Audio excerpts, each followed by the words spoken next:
Eh, Hola, bona tarda. Doncs estem aquí amb l'Eduard Martell, que ens vindrà...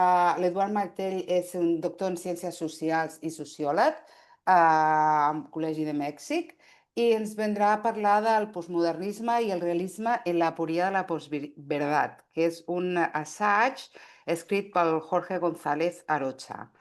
Bueno, sense més, doncs, moltes gràcies, Eduard, i endavant.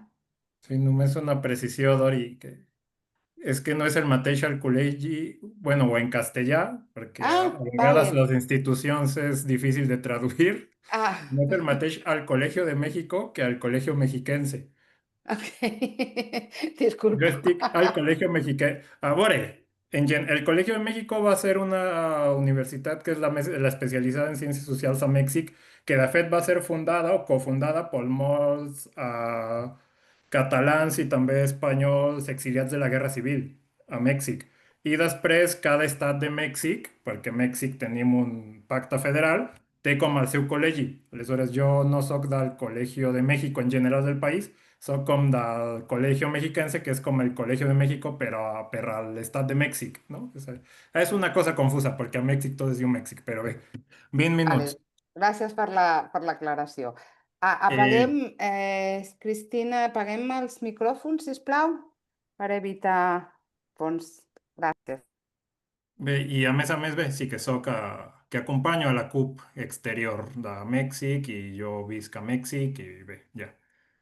Aleshores, al text, bueno, la intenció d'aquests debats és plantejar problemes actuals que poguessin servir per a la nostra pràctica de militància política a un partit com la CUP, que reivindica anticapitalista en general, també antipatriarcal, no? Bé, aleshores ara xerrarem sobre aquesta idea de la postveritat o la postverdad en castellà. El text originalment està escrit en castellà, però evidentment la presentació la faré en català. Eh, I bueno, comencem, no? Aleshores, aquest és el Jorge González Arocha, que és doctor en Ciències Filosòfiques per la Universitat de La Habana i, a més, és professor del Departament de Filosofia a la Universitat de La Habana, no? I aquesta és la referència del text que discutirem avui. Es diu El postmodernismo y el realismo en la teoría de la posverdad i es va publicar a la Universitat Politécnica Salesiana de Cuenca, no? I es troba també al DOI, per si algú vol cercar-ho. Bé, el text es divideix, de fet, en quatre grans parts. Primer, una introducció per tractar de xerrar o de discutir què és el que implica aquesta noció de la postveritat. La hipòtesi general de l'autor és que la postveritat és la conseqüència d'una forma d'entendre el món en el món que des de la filosofia, perquè és un text filosòfic, s'anomena postmodernitat o postmodernisme, que no és exactament el mateix, però ara ho entendrem com una una mena més ampla d'entendre la condició de pensar al món a la societat actual, no? Aleshores, la hipòtesi seria que la postveritat és conseqüència de viure a un món postmodern, no? I aleshores es plantegen des de la introducció una sèrie de característiques que l'autor diu que ens ajudaran a entendre què és la postveritat, no? La massificació de noves formes de tecnologia comunicacional, consum i maneig massiu de dades, fins i tot no és que això de les xarxes socials no existeix abans o tecnologies per comunicar de manera digital coses no existeixen abans dels últims 20 anys. El que ha passat és que s'han massificat, no? A tota la societat occidental i bueno, no només occidental, no? De fet, no? Ara, de fet, es planteja una dada en alguna part del text on es parla que la meitat més o menys de la gent, bueno, dels habitants del món, tenim accés a internet, no? I això també implica una nova era en les relacions polítiques, no? És a dir, perquè això implica en les maneres de fer política. Hoy més en la discussió sobre què és veritat i què no és veritat, no? Aleshores, aquests canvis en les condicions, diguem-ne, materials de vida de la gent i comunicacionals de vida de la gent plantegen que als darrers 20 anys es discuteix com es coneix, no? És a dir, com es construeix la veritat, com coneixem els éssers humans.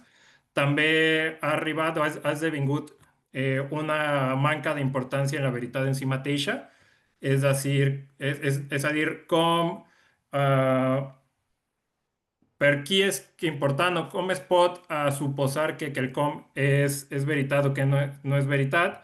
I, a més, també hi ha una emergència de formes fal·libles de coneixença. És a dir, és a dir, veritats que potser no siguen absolutes com les entenem, ara entrarem.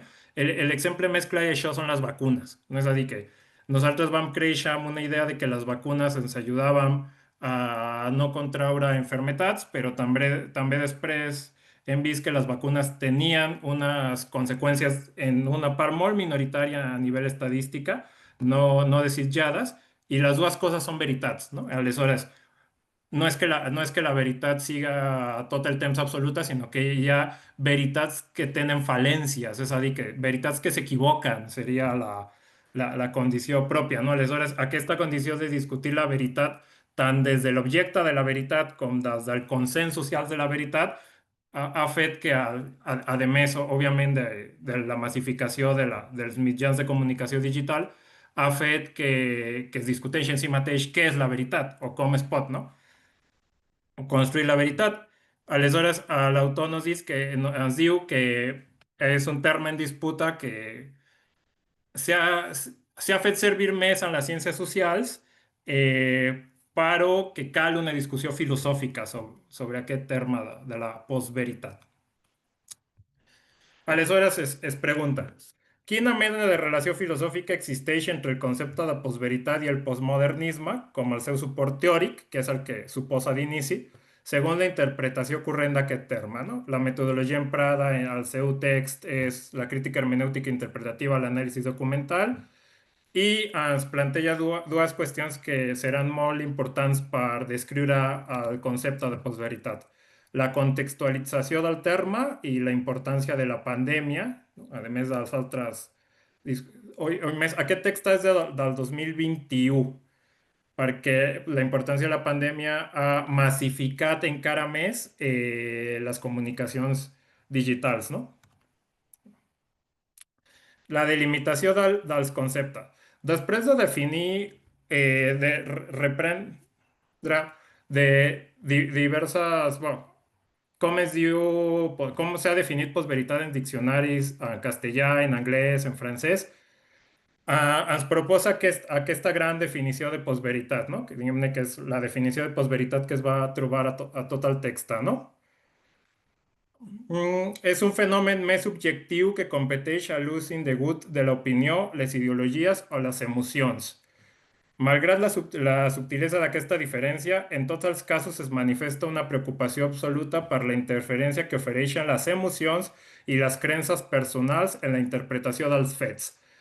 A mi aquesta definició que està tant en anglès com en castellà com en francès em sembla força important per una cosa, perquè Occident té una construcció històrica sobre la idea de la racionalitat i la racionalitat associada a aquesta idea del control, no? Aleshores, sembla que quan arribem a un punt de la història, i estic una mica fent spoiler perquè això és el que va terminar concloure, quan arribem a un punt de la història com que la racionalitat ja no dona per si mateix la veritat, pot ser un exemple interessant és això de les veritats fal·libles, entren les emocions, entra la subjectivitat. Ara, la qüestió aquí interessant és que, i això ho discutirem al final, de veritat a la racionalitat no hi havia emocions? Bé, és una cosa... És a dir, la societat en si mateixa s'explica que la postveritat arriba quan els subjectes ja no controlem en la racionalitat totes les construccions de veritats que estem dient, perquè les veritats són fal·libles també. Aleshores, això, com conseqüència d'això ens diuen que hi ha més importància en les emocions, en la subjectivitat, no en el fet objectiu, no? Que està fora, sinó en els teus desitjos personals, individuals, això que sents, no? Doncs, per al moment deixem-ho així, però aquesta idea es discutirà després. Després González es planteja que històricament a Occident hi ha tres definicions de veritat. La veritat com correspondència, que és quan els enunciats corresponen als fets. La veritat com coherència, que és quan les opinions de les persones corresponen amb el que tu estàs plantejant, és a dir, quan la gent està d'acord amb el que tu dius. I la veritat com utilitat pragmàtica, que és quan tu tens una noció de veritat que és útil i t'ajuda a solucionar un problema. En general, el que ens diu González és que la idea de postveritat només discuteix la primera noció de veritat.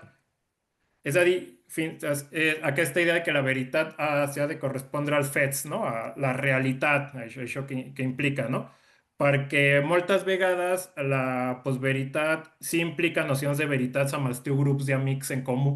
No? És a dir, entonces, de fet, l'única noció de veritat que discuteix la postveritat és la primera, no? I després ens involucra una sèrie de qüestions per discutir la veritat, que són aquests parts dicotòmics que en general construeixen aquest discurs de veritat, com si això que és veritat és real o és relatiu, si és producte d'una inducció o d'una deducció, si és una veritat universal per tot el camp o particular per un grup en específic, si això mateix és objectiu o és subjectiu, si és verificable o no és verificable, és a dir, si tot, em recordo fins i tot molt a una part cita a Popper, que és un filòsof de la ciència molt conegut, que va arribar a dir, per exemple, que el psicoanàlisi no era ciència perquè és impossible comprovar la existència de l'inconscient, és a dir, com des de categories simbòliques, és a dir, en tot cas, aquesta traducció és perquè no pots veure, no? És molt aquesta idea del positivisme d'inici del segle XX, de que això que és comprovable és només això que es pot reproduir i veure, no? Però això que no es pot reproduir és veritat o no és veritat, no? Però algú diria des d'una veritat d'utilitat pràctica. Jo he anat a teràpia i a mi doncs, m'ha ajudat a viure millor, aleshores per mi és veritat, i algú altre diria jo he anat i a mi no m'ha ajudat, no? Però són aquests compars dicotòmics que ens ajuden a discutir què és veritat i què no és veritat. Si una veritat és perfecta o fal·lible, no? És a dir, si la veritat ocorreix a tots els casos que s'està documentant o no ocorreix a tots els casos que s'està documentant, com el cas de les vacunes, no? Per exemple, no? I perquè la modernitat té una pretensió de veritat i de veritat objectiva basada en la ciència. És a dir, en una veritat que sí seria reproduïble, universalitzable i comprovable en tots els casos. És a dir, la llei de la gravetat, és a dir, els universals científics, no? En general.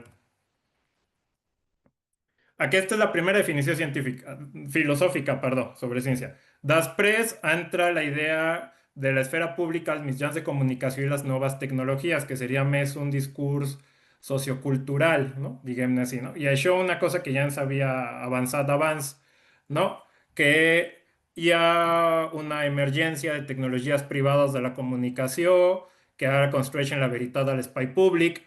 Ara, per la possibilitat de veure una imatge del que està passant a un altre costat del món, assumim que això està passant a un altre costat del món, però bé, fins i tot abans de la intel·ligència artificial no sabem el context d'aquesta imatge. Hi ha infinitat d'exemples que, per exemple, a Mèxic va ser molt conegut fa com 7 anys una imatge dels migrants trencant la porta per entrar de Guatemala a Mèxic, que després es va descobrir que aquesta imatge no era de fa 7 anys, sinó que era una imatge de fa com 15 anys i un altre context, no? I bé, aquestes coses. És a dir, aleshores tenim una percepció major de fets que està passant a tot el món, però no tenim una contextualització específica del que està passant, no? Entonces, això mateix fins i tot discuteix la nostra percepció, no? La confiança en mitjans de comunicació no interactius ha caigut. Abans la gent veia la televisió i donava per fet que això estava passant, i ara tothom té la possibilitat de tenir la xarxa social i d'opinar i tot això, i aleshores la veritat es torna una discussió més consensual, no? I també hi ha més persones que discuteixen què passa o què no passa, no? Ah, generalment, i això està molt estudiat, se cerca informació que sigui concordant amb els punts de vista de cadascú, això que l'autor denomina les bombolles d'opinió. És a dir, en general, la majoria de la gent que fa servir la xarxa social fa això. Bueno, aquesta dada que ja l'havien avançada, que els 4.500 milions de persones tenen internet, més o menys el 50% de la població mundial, no? sea, dir que és una cosa que ja ens, s'acompanya, no? I això té com conseqüència que les corporacions comercials de mitjans de comunicació i bombolles d'opinió tanquen el contacte als altres i una qüestió que planteja l'autor, no? Que hi ha corporacions privades que estan generant la discussió en l'espai públic, no? Des de la intenció de cadascú. Després ens parla de la falsedat, ignorància deliberada, mentida i postveritat, eh, que no és, aquí és ja quan va donar una definició de postveritat. El primer que ens diu és que no és el mateix la falsedat que la mentida, que la falsedat té a veure amb que tu no saps que estàs reproduint una informació falsa. I la mentida és quan tu saps, és a dir, la persona sap, el subjecte sap que està reproduint una qüestió falsa i tot i això la reprodueix per un interès emocional, econòmic, el que siga, no? M'interessa això. I la diferència entre la mentida i la postveritat és que la postveritat construeix una identitat fins i tot política, no necessàriament política, sinó una identitat perquè la postveritat sempre es planteja per a un auditori, per a un altre. És a dir, no només que tu et mengis les teues mentides, no? Sinó que les teues mentides les construeixis en un discurs que molta gent va assumir que li donarà una qüestió d'identitat, li ajudarà a les seves necessitats de grup, no? Per construir aquesta bombolla, no? D'opinió. Al final veurem per què diu l'autor que explica, però sí em semblava que les persones fan aquestes qüestions, no? Des del seu punt de vista, no? Que en tot cas em sembla que seria la qüestió més interessant. Però aquesta és la definició que dona de postveritat, no? És a dir, mentre la mentida, el discurs veritable ocupa un lloc central perquè queda ocult fins i tot el mentider sap que està mentint, d'aquí el seu caràcter paradoxal, a la postveritat hi ha un component cínic. És a dir, la postveritat sí és una mentida, però és una mentida, com diria el clàssic, repetida mil vegades que dona una identitat a tot un grup. I a més hi ha un component cínic perquè nosaltres volem repetir aquesta mentida. Evidentment no direm que és una mentida, perquè ara anirem a la qüestió de la puria, no? Del realisme metafísic, perquè justament aquesta és la qüestió interessant, no? Que tu dius una mentida, sabent que és una mentida, però després defenses que aquesta mentida et fa ser superior moralment.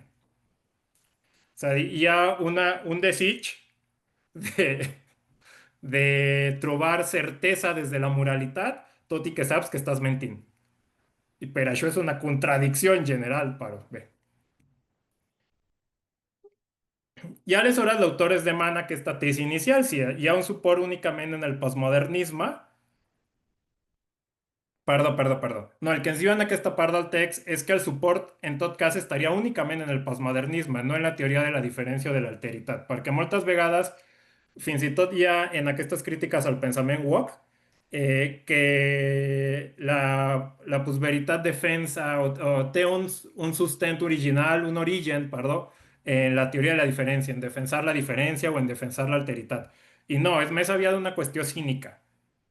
És a dir, perquè no és el mateix, és aquesta llarga discussió que, si volem, ara tornem a donar sobre si és el mateix desigualtat que diferència, o si tota qüestió de diferència genera desigualtat.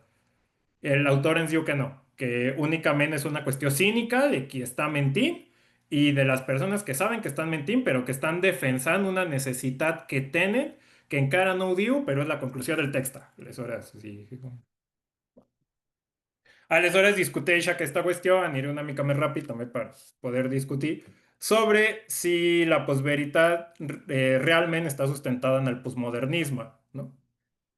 I el que ens fa és donar-nos una explicació de què és el postmodernisme. El postmodernisme és una corrent filosòfica que ha influït en moltes ciències socials i humanistes, que té origen a la França de la postguerra, des de la fenomenologia de Husserl, no? Aquesta qüestió de tractar de trobar com es comporta la gent en el que és possible de conèixer el món de la vida, que són els fenòmens, no? No sé si recorden aquesta divisió clàssica de Kant, de filosofia de la ciència, que és impossible conèixer el nouman, però és possible conèixer el fenomen. Llavors hi ha tota una corrent filosòfic per saber què es pot conèixer del fenomen, no? Aquesta estètica transcendental inicial, de temps i espai, tot això. va a arribar un moment en què la fenomenologia va plantejar que sí que hi havia estructures generals i després el postmodernisme va dir, però quin és eh, fins a on poden assolir aquestes estructures? És a dir, una estructura de veritat determina tot o quin és l'assoliment de l'estructura, no? I aleshores va començar a qüestionar-se que no hi havia veritats universals o estructures universals i va arribar al postmodernisme. Van arribar categories com de construcció, destrucció, agnosticisme, aquestes són de Derrida, per exemple, la importància de les narratives històriques i culturalment construïdes, tot això que en les ciències socials s'anomena gir lingüístic. Aquesta frase molt famosa de que això que no s'anomena no s'existeix, que està, per exemple, molt lligada ara al feminisme, però bé, té un origen històric en escola que és el postmodernisme, no? La discusión general que ja ve des de Marx, Mannheim, sobre què és la ideologia, si la ideologia sempre ha de tindre una vinculació a la realitat material, és a dir, a la veritat com correspondència, com ho entenia Marx a la ideologia alemana, o en general cada grup té la seva cosmovisió ideològica sobre el món, i aleshores si això és ciència o no és ciència, i bé, aquestes discussions històriques d'Occident del segle XX, no? I bé, també una discussió en general que està molt lligada a Foucault, que és la idea de que conèixer sempre és un acte polític. En general, l'autor planteja de dominació, no? Foucault en general no ho entén tant solament com dominació, però bé, és a dir, que sempre a totes les relacions socials, sobre aquesta idea sí que està plantejada molt, per exemple, de la teoria, de les teories interseccionals, no? És a dir, hi ha condicions estructurals que estan com el gènere, la ètnia, la classe, i que tenen diferències polítiques, i aleshores cada un construeix la seva narrativa, i era una crítica també molt gran a la ciència com únic discurs, no? En general universalitzable. I aleshores l'autor ens diu que es pensaria que sí, que el postmodernisme sustenta la idea de postveritat, perquè el postmodernisme sustenta aquesta idea que alguna vez va plantejar el Feyerabend, que és el teòric anarquista de la ciència, de que tot és val i de que les veritats subjectives, que és en les classes de filosofia clàssica que ens van ensenyar, la discussió de Sòcrates contra els Protàgores, no? Que els presocràtics deien que l'home era l'única veritat del seu home i aleshores la veritat és això només que perceps i tot això, no? Ah, però l'autor es planteja, ¿de veritat la posmodernitat causa la posveritat? I ens diu que no. El postmodernisme no nega la veritat. El postmodernisme el que intenta és fer una reflexió epistemològica sobre l'assoliment i els límits de la veritat. És a dir, no és que la veritat, no és que sigui una mentida, és a dir, és una mentida que no vacunar-te fa més probable que et moris. El que s'ha de veure és quines són les condicions probabilístiques que fan que la gent que desenvolupi TDA per vacunar-se faci això, però en general és aquesta qüestió que es va discutir molt de temps durant l'època de la vacunació, no? Que els avantatges eren millors que els riscos. Però això és diferent a dir que tot és val i que les veritats col·lectives ja no existeixen. Només és dir que les veritats tenen assoliments i límits. Hi ha veritats que sí són universals, como que la Terra li dona la volta al Sol o la llei de la gravetat dintre de la Terra, no? Hi ha altres veritats que tenen assoliments culturals. En general, les veritats de les ciències socials tenen assoliments culturals, no? Per exemple, la teoria del valor treball és clar que té un assoliment general, però en una economia no capitalitzada, per exemple, pues això no implicaria. I això no implica que sigui una falsetat o que sigui una mentida, sinó simplement que té certes condicions per assolir-se. Aleshores, el problema no és el postmodernisme, perquè hi ha una part on diu que no és que la gent s'hi hagi posat a llegir a Derrida i ara va dir, no, sí, ja, tot és val, ja que de construir tot, no?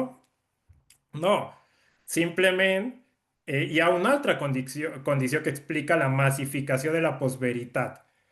Més enllà de les crítiques que es poden tindre al gir lingüístic i al postmodernisme. Per exemple, jo que sóc expert en emocions, hi ha coses, per exemple, les emocions se sap avui en dia que hi ha coses que es coneixen més enllà de la consciència.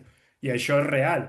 Aleshores, aquesta qüestió de que això que no s'anomena no existeix, a nivell lingüístic simbòlic és veritat, però hi ha formes d'existència de les que els éssers humans no som conscients, que és el vell debat de Berkeley, de si l'arbre es cau a la meitat del bosc però ningú ho ha vist, existeix o no existeix, doncs si existeix ja, només que ningú ho ha vist, és a dir, les dues coses són veritat i ja. No és que, és a dir, hi ha una confusió de nivells de l'anàlisi, no? I aleshores ens planteja la seva conclusió, que és una conclusió interessant que em sembla per debatre. Per González Arecha no és que el postmodernisme s'hagi massificat com teoria filosòfica humanista i tothom ara digui a Occident que tot és vàlid. El problema és que hi ha una qüestió ontològica amb el subjecte a Occident. ¿Cuál és el problema amb el subjecte a Occident? Aquesta qüestió que sí que ha criticat, per exemple, a Lyotard amb la seva idea de los metarrelats, que en fi, el text es parla d'una qüestió de Lyotard que sí, quan parla de la condició postmoderna, que era un text, però té un altre on parla de metarrelats, és que el que ha passat a Occident en general, que teníem relats generals que ens donaven sentit per viure, molt a la idea de Sartre, de l'existencialisme, que és una cosa que fins ara podem discutir, si els éssers humans necessitem sentit no sé si trascendental, però moltes vegades trascendental per donar certesa a la nostra vida. La religió és una mena de sentit trascendental per la gran majoria dels humans, no només a Occident. I el que passa és que s'han caigut els relats, no només trascendentals, no? Aleshores, quan s'han caigut els relats trascendentals, com que molts humans a Occident nes- volen tornar a tindre un relat trascendental que doni sentit a la seva vida, però el que és curiós és això, perquè com que es desitja molt tenir aquesta certesa que es pensa que es tenia abans, però aquesta certesa que es pensa que es tenia abans que ja es percep que ja no es té per moltes coses, perquè ja no hi ha feines molt llargues, perquè ja no hi ha relacions de parelles llargues, és a dir, coses que sí existeixen a la realitat. No, és a dir, la solució no és tractar de pensar per què això ha deixat de passar, sinó la solució és dir, el que jo estic pensant és el que ha de ser veritat. És a dir, no ho vull comprovar fora, no vull discutir des d'una dialèctica crítica, diguem-ne, però ha de ser realitat perquè jo necessito que sigui realitat. I això s'explica en coses molt curioses. Aquesta és la teoria de la postveritat, precisament, que la veritat es fa subjectiva, però es desitja la veritat objectiva dels fets positius. És a dir, la majoria dels joves coreans no tenen parella, però desitgen tenir parella. Aleshores, no és un canvi cultural de que la gent ja no desitgi tenir parella, sinó que viu, viu una mica en malestar perquè desitja una cosa que no té, però després planteja que la cosa que té ha de ser la que només subjectivament vol tenir. I és el mateix de com t'expliques, per exemple, aquesta sensació dels americans blancs. Sí és una cosa racista, però és exactament el mateix. És a dir, volen que la seva identitat es construeix sobre una cosa que desitgen que passi fora d'ells, que ja no passa, però que la decreten que passa perquè ells volen que passi. Aleshores, és una qüestió complexa del subjecte a la modernitat que no s'ha fet postmodern. El que li ha passat és que les condicions de vida són encara més crisis o també han més crisis percebudes i la seva solució és construir una definició identitària subjectiva de la veritat. I això ha portat una època històrica de populismes i fonamentalisme polític, de manca de diàleg, incerteses del subjecte a la modernitat, però també ens diu que cal recordar que la veritat sí que té aspectes enunciatius i vivencials, és a dir, molt d'això del món de la vida, dirien el fenomenòlegs, no? És a dir, que si a una persona li serveix la teràpia psicoanalítica està bé, però pot ser a una altra no li serveixi. Tot i que hi ha veritats que sí són universals.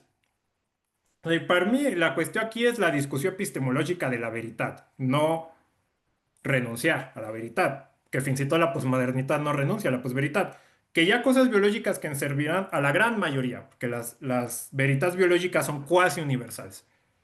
I després hi ha veritats culturals que ens serviran a alguns i a uns altres, que justament és aquesta discussió sobre la desigualtat i la diferència. L'autor ens diu que la postveritat en aquest sentit no és identitat en general perquè no soluciona el problema, sinó que precisament o reprodueix, és una contradicció permanent entre tractar de... A Mèxic està passant ara mateix el mateix, perdó, per la redundància, com un intent de tornar a 1970, quan el món era maco i només hi havia un partit i hi havia menys delinqüència però al final no passa, però tu defineixes que sí passa, però al final continua sent una contradicció perquè per més que defineixis des de la teva percepció individual que sí està canviant el món, la realitat s'acaba imposant. És a dir, no és que la realitat objectiva no existeixi per fora de tu, no? Entonces, més que separar consciència, però hi ha veces que sí hi ha solucions, no? Particulars, quan les solucions precisament són diferenciables culturalment parlant. Més que separar consciència i subjecte, cal conèixer vitalitats fora de la consciència científica sense negar la veritat objectiva. És a dir, cal conèixer quin és l'assoliment i els límits de les veritats científiques. És a dir, que és entendre que hi ha universals científics, biològics, físics, i hi ha particularitats sociològiques, antropològiques, culturals. I això implica una discussió força interessant sobre la dominació. És a dir, per exemple, jo ho plantejo, no? Si una dona té l'opció de ser ama de casa o no ser ama de casa i tria ser ama de casa, això és violència. Només un exemple, no? Però, per exemple, el nostre cas en particular, triar no parlar català als països catalans és colonialisme, perquè també hi ha un problema a vegades sobre aquesta qüestió de, de la culturalitat. És a dir, pot ser la segona, o no ho sé, ara ho xerrem, no? I bé, i tractar de trobar un equilibri entre el realisme i el relativisme filosòfic, que és exactament el mateix, entre coses que són universals i coses que no ho són. I bé, i només per concluir, plantejar la pregunta de com això es relaciona amb la política anticapitalista, antipatriarcal i d'alliberament nacional, que se suposa que és el que estem cercant a una escola de semiquadres d'un partit polític. I ja, moltes gràcies. I no sé si m'he passat els 20 minuts. Ah, no, justets. Moltes gràcies, Eduard. Déu-n'hi-do, eh? Déu-n'hi-do tot el que ha donat de si. Bé, doncs, bueno, clar, a mi tota l'estona, començo perquè ja que agafo la paraula, clar, jo hi veia el feixisme allà tota l'estona, o sigui, és que és això, tu ho has dit, no? Repetir una cosa que no és veritat, però que tampoc tenim temps de demostrar que no és veritat, i ho repeteixes molt i hi ha certes persones que ja els hi va bé que això sigui una realitat, ho acaben acceptant com la veritat indiscutible i és una situació que ens trobem, no? Que quasi que has d'anar tu allà, però aquesta dada és falsa perquè ho diu en aquest, no sé què, en la bibliografia rebatre'l, i estan com aferrats, no? I bueno, trobo que és molt interessant poder entendre aquest fenomen perquè bueno, avui dia està com a tot arreu. Tu dius a Mèxic, però aquí a Catalunya ho tenim a l'estat espanyol, ho tenim al senyor Trump, bueno, és necessari per saber com combatre, doncs entendre els mecanismes que ens porta o que fan servir. Bé, doncs, voleu comentar alguna cosa? La resta no vull acaparar jo la paraula.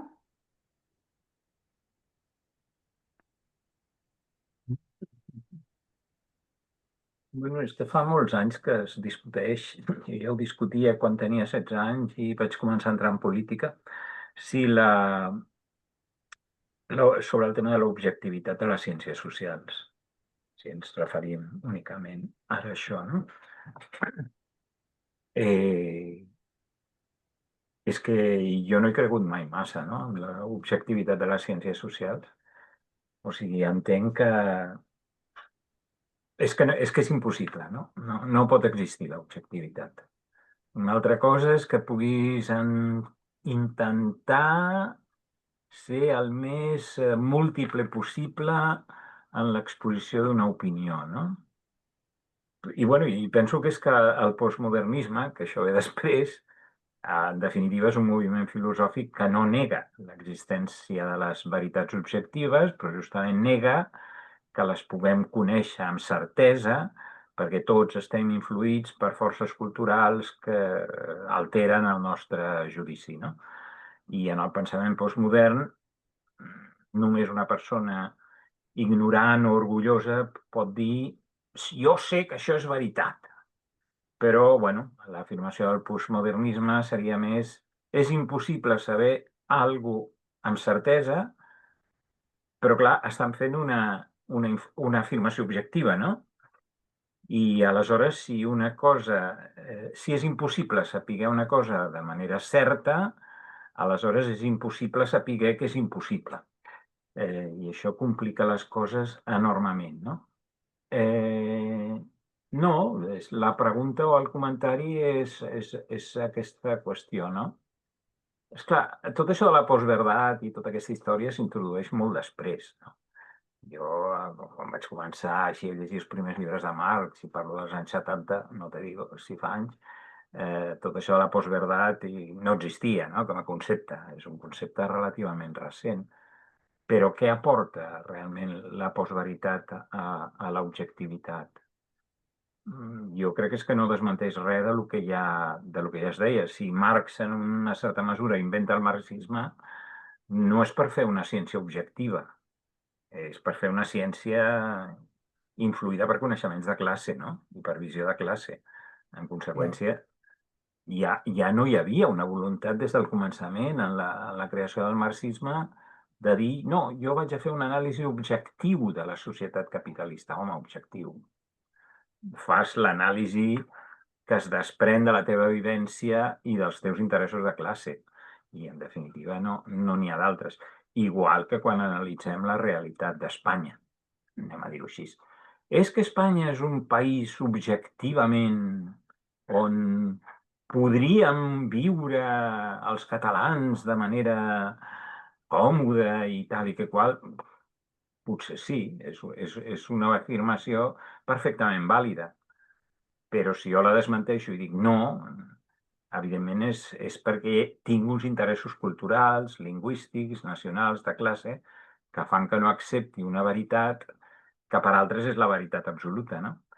Aleshores és complexa perquè realment mai saps exactament si estàs discutint sobre fets objectius, si estàs sempre discutint sobre fets subjectius i on està exactament el concepte de la postveritat. Bueno, jo crec que ho has explicat bé, bueno, ho explica també el text, no en el sentit de dir que, bueno, que en definitiva una cosa és el que tu deies, la mentida, i una altra cosa és la falsedat, no? I, bueno, una cosa pot ser mig veritat o mig mentida, el problema és quan es converteix en una afirmació que orienta una política, no? És que això és el que a mi em preocupa, que les afirmacions de postveritat, el sistema capitalista és immutable, Espanya és immutable, les relacions patriarcals són immutables, etcètera, etcètera. Bueno, és que hi ha gent que està absolutament convençuda. Però clar, hòstia, és que no sé. Ara tothom està discutint si l'Atlas 31-1, aquest cos celeste que s'acosta a la Terra, que si és un cometa o és una nau extraterrestre i no sé què, no sé quantos. I, bueno, i també aquí és que es fan afirmacions que en molts casos eh, poden ser perfectament creïbles segons l'enfoc que agafis a partir de les teves creences, no? No ho sé, és complicat, és complicat. Però està bé parlar d'aquestes coses, encara que al final no sabem exactament massa de què estem parlant, però és bastant interessant. A mi, o sigui, és que justament, o sigui, abans estàvem una mica que estàvem discutint sobre el tema de la immigració i de la criminalització de l'immigrant. I clar, i pensant en tot aquest discurs, què és això? O sigui, no tot és mentida el que diuen. Hi han coses del que argumenten tota l'extrema dreta contra la immigració que tenen certa certesa, valgui la redundància. Sí. El que passa que és quasi anecdòtica aquesta part de veritat, per la veritat que ells defensen. O sigui, sí que és cert que hi ha una part de la població immigrant que, que delinqueix, sense analitzar els motius que es porta a a la delinqüència. Llavors diuen, la població immigrant són delinqüents, són un perill per a la societat, o sigui, i ho fan i la gent s'ho creu. I la gent, a mi hi ha gent que m'ha arribat a dir, però tu em pots dir que no acabarem portant un jihad? Ai, perdó? O sigui, perquè la gent immigrant s'està jugant la vida al Mediterrani. Creus que, o sigui, se vindran a jugar la vida creuant el Mediterrani per portar-te per posar-te tu un jihad? Però clar, venen aquesta mentida, que venen, se creuen, se deixen la vida al Mediterrani per imposar la seva cultura. I això ho repeteixen, repeteixen, repeteixen. I s'acaba convertint en una veritat per molta gent perquè els hi encaixa en aquesta inseguretat. A mi em sembla molt important aquest punt que has remarcat de la pèrdua de la certesa. Perquè penso que és algo que hem discutit totes amb moltes trobades informals, de que avui dia res és permanent, o sigui, abans tu tenies una feina, ara ja no la tens, no saps quan et durarà. És això, és que tot, no hi ha cap aspecte de la teva vida avui dia que tu sentis que puguis tenir un control. I això genera moltíssima angoixa. Doncs ens hem d'inventar certeses com que és que els immigrants ens venen aquí a treure la feina. La culpa no és del capitalista, la culpa no és del sistema laboral, la culpa no és del model econòmic, no, la culpa és de l'immigrant que se juga la vida, que a més és falsa perquè no té dret a la feina que tu pots optar. O sigui, aquest immigrant que ve no té els mateixos drets que tu perquè és il·legal i no pot optar a la teva feina. Però la gent s'ho acaba perquè això li dona una certesa. Estic en risc i la culpa és d'ells. Això és, ja està, jo ja estic tranquil·la. I és, bueno, a mi m'ha cridat molt l'atenció això de la certesa, bueno, de la manca de certeses que tenim avui dia i que alimenta aquesta necessitat d'explicar la realitat des d'una visió subjectiva per donar-nos certa tranquil·litat i poder avançar a la vida. I clar, i que ho aprofita doncs, les extremes dretes que tenen el cinisme necessari que, bueno, és que són paraules així que han anat sortint i que per mi m'han ajudat molt a, bueno, que has estat, tu has assenyalat, Eduard, i que m'han ajudat molt a lligar la idea, no? O sigui, perquè cal molt cinisme. I això ho feien ja els nazis en el seu moment, amb la seva propaganda, el que se li deia propaganda, i ara se li diu postveritat. Però ve a ser com allò, utilitza una realitat per manipular-la, canviar-la i generar alguna cosa que a la resta els interessa creure's. I sí, sí, i, bueno, i totalment d'acord que és cert, les ciències socials, bueno, és això, jo també fa anys en l'antropologia vaig això, aquesta idea, tu no pots descriure un fet social de forma objectiva perquè la teva subjectivitat ja està allà implicada. Però, clar, és que per mi això va passar més pel tema aquest del cinisme. Tu estàs mentint deliberadament, ocultant part de la realitat o creant una realitat nova amb aquesta intenció de... Sí, sí, digues, Eduard, sisplau. No, no, no. Sí, és que és com una negació general que... Sí, el problema, alguna vegada us he dit que jo continuo pensant en aquest diagnòstic que fa el Reich a la psicologia de masses del feixisme, que és això, és a dir, el feixisme es nodreix de la por. No, que potser no és el mateix de la incertesa. I ara mateix com que faré un tractada de criticar el text des d'una dimensió emocional, que al final és el que se suposa que faig, no el que faig. El que passa a Occident és que hi ha un buit entre, entre raó i emoció. És a dir, els occidentals vam créixer negant la emoció, mm, bon, i per tractar de controlar tot, perquè a més així ens vam adaptar. I ja, és una cosa des de, fins i tot des dels grecs, no ho sé, però després oi més quan es van descobrir la tècnica i es va massificar la tècnica al segle XIX. Jo no estic totalment d'acord amb la qüestió que diu el González Arrocha, perquè crec que, reprodueix aquest buit. És a dir, no és que a la ciència no hi hagi emocions. De fet, hipotèticament o idealment, la emoció de la ciència és la distància. I és clar que tu no et pots sortir de... a veure, a veure, és el que diu Bourdieu al socioanàlisis, que quan tu fas una investigació de ciències socials és clar que està implicat el teu gènere, la teva classe, el teu estrat econòmic, tot això, no? I pot ser perquè crec que continuem en una cosa que sí crec que s'ha equivocat a Marx en lectura emocional de la idea de l'alienació, i això ho treballa una autora que es diu Arlie Hochschild, que és la fundadora de la sociologia de les emocions. La objectivitat de la ciència implicaria a nivell emocional la possibilitat de distanciar-te emocionalment d'això que creus. És a dir, sí, jo estic compromegut i per això sí són coses diferents la política i la ciència social, tot i que estan barrejades. És a dir, o es poden barrejar, més que barrejar, una li ajuda a l'altra. És a dir, necessàriament. És a dir, nosaltres estem compromesos amb la independència dels països catalans perquè entenc, bueno, no sé, potser cadascú té la seva, però almenys per mi és perquè vull un espai estatal on es pugui desenvolupar la llengua catalana al seu màxim, no?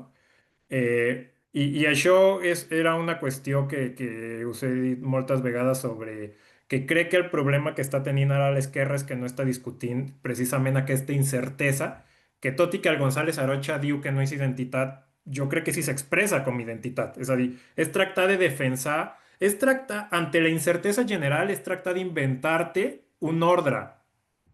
I aquest ordre, doncs, és el que has conegut tota la teva vida. És a dir, depenent de l'espai cultural on has crescut. És a dir, pel blanquet americà anglosaxon, el protestant, el seu espai d'ordre és eixe, no?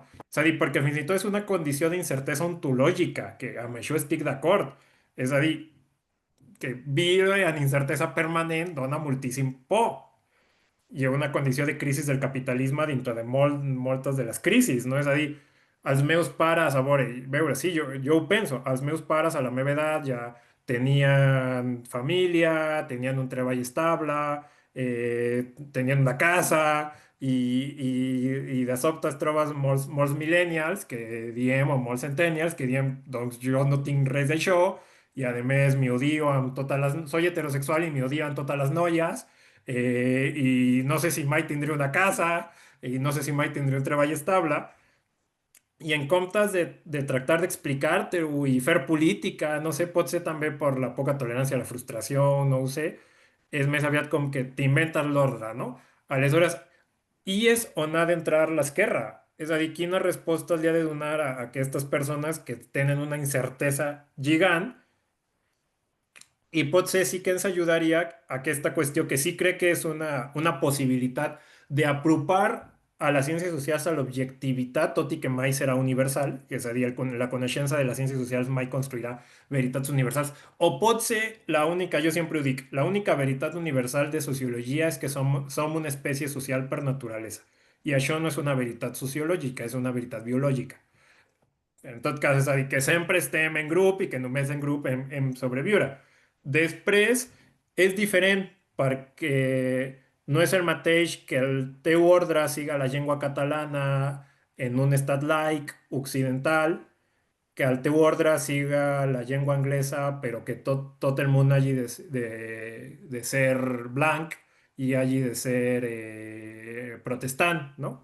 És a dir, perquè també això s'ha de discutir. És a dir, la possibilitat que sí, és clar que no ho he entrat perquè és molt complicat. Als esquerrans no ens interessa l'ordre, ens interessa canviar l'ordre, però el que necessita molt ara molta gent és donar-li donar-li respostes per trobar certesa. És a dir, com trobar una certesa, com trobar un ordre social que sigui esquerrà. I jo per això el que dic és que l'única cosa que ha de reivindicar l'esquerra com a identitat és la llengua, perquè és l'únic fet identitari que es pot adquirir. La diferència és aquesta, que jo em puc tornar blanc, no? Però aleshores sí crec que s'ha de una mica és això, no és que els esquerrans estem en contra de treballar, és que estem en contra de que no es pagui, no és que estem en contra de treballar, de fet, volem treballs llargs, en millors condicions laborals. No volem, no volem, a veure, no volem un hijab, no sé si obligatori, el que volem és un estat laic, és a dir, és com reivindicar les coses culturals d'Occident que crec que sí podem reivindicar, com el laïcisme, com el treball públic, tant d'homes com de dones, i després que cadascú ho plantegi o decideixi, no? És a dir, i per això crec que no estem donant aquestes respostes a la incertesa de molta gent. Y sí cree que es, o sea, la objetividad como la pensaban los positivistas al inicio del siglo XX, de una veritat sociológica que sigue universal, es imposible.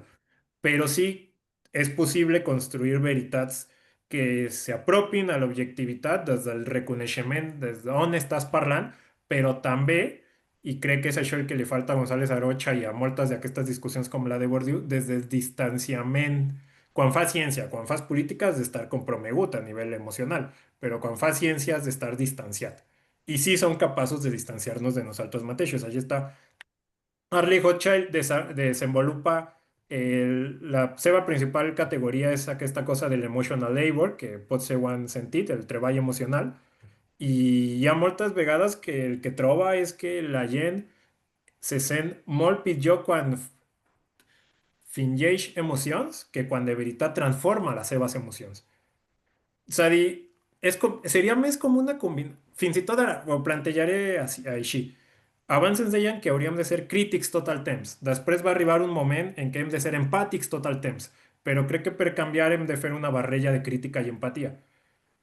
És a dir, això que dius, Ori, és clar que hi ha coses que diu l'extrema dreta que són veritats en alguns casos molt particulars.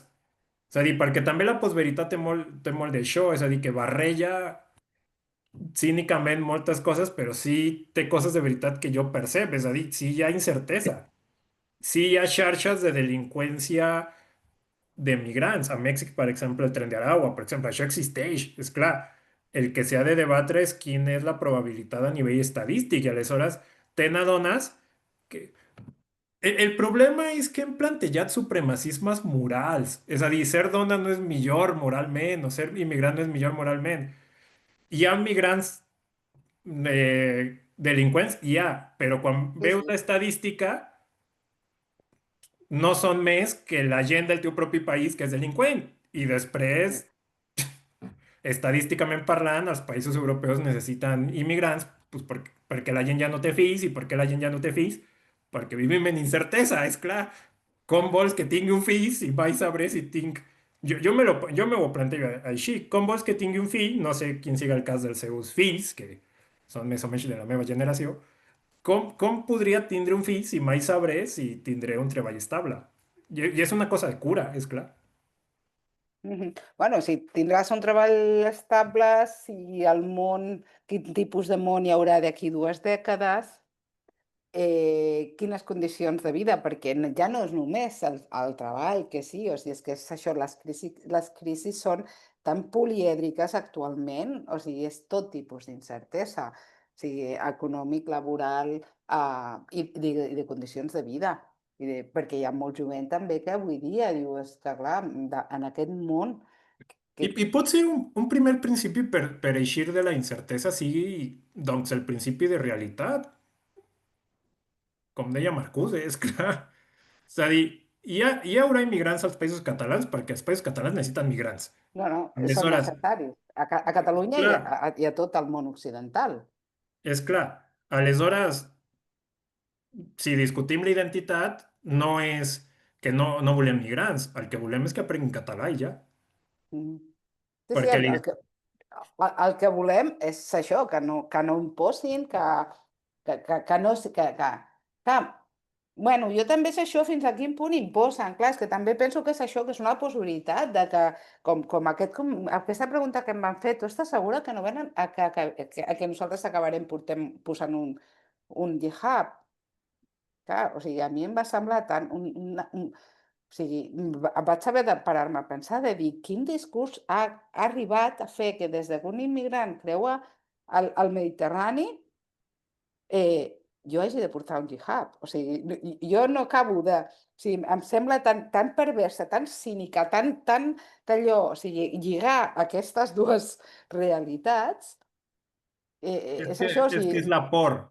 O sea, el problema de la por, i això a nivell terapèutic ajuda a la distància, que és clar que és complicat, a veure, si Mhm, tens una pistola al costat del teu cap, clar, distanciar-te de les teves emocions és impossible, no? Però justament és el problema de clar. que No, molta d'aquesta incertesa no és que tinguis el... Aquest és el problema per el que molts mexicans i molta gent a Occident tenim hipertensió que no, de veritat, és a sí, dir, sí, la sí. reacció biològica general que tenim al nostre cos de tenir un tigre al costat, és clar, Sí, sí, sí, sí, sí. cagues de És por, l'ansietat constant, l'ansietat però no és el constant. mateix tenir el tigre al costat o tenir lladró, es diu en català, no? El lladre, El lladre al el lladre. costat que tindre Sí, una condició de vida permanent d'incertesa clar. de percepcions de futur.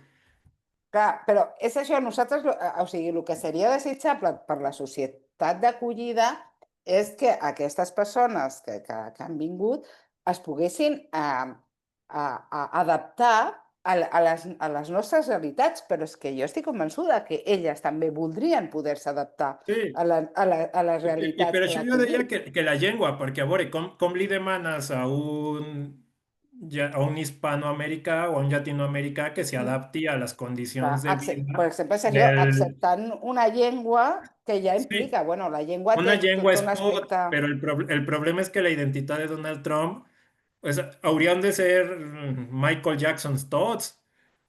És a dir, jo no em puc canviar el meu fenotípic a Clar, voluntat. clar, no, no. Clar, clar per mi el tema de la possibilitat és que, com s'està utilitzant avui dia, nega l'oportunitat Sí, de poder canviar la dinàmica, perquè en el cas aquest concret de la immigració, en el moment que la població local compra el discurs de l'extrema dreta, ja li està negant l'oportunitat al que acaba, al nouvingut, de poder-se adaptar, perquè ja l'està criminalitzant, i tu si te criminalitzen no t'hi pots incorporar. i és on ha d'entrar la crítica d'esquerra. Si volem Ah, defensar la identitat catalana en tant que la identitat catalana és clar. adquirible. Però és que la, Després, cul la culpa de la pèrdua de la identitat catalana no és del nouvingut, que li encantaria poder-la adaptar, o sigui, assumir i fer-se la seva, perquè ha vingut aquí a gaudir d'unes millores de vida, no a treure-nos-la a nosaltres. perquè econòmicament, Mm. si són més immigrants del que és veritat es necessiten, el que passa és el que passa, que no troben feina i ja, i se'n Sí, van. sí, sí. I ja. Clar, sí. Bueno, tot això està sent molt interessant. No sé, Cristina, si tu vols fer alguna aportació, perquè ja... Bueno, està sense micròfon.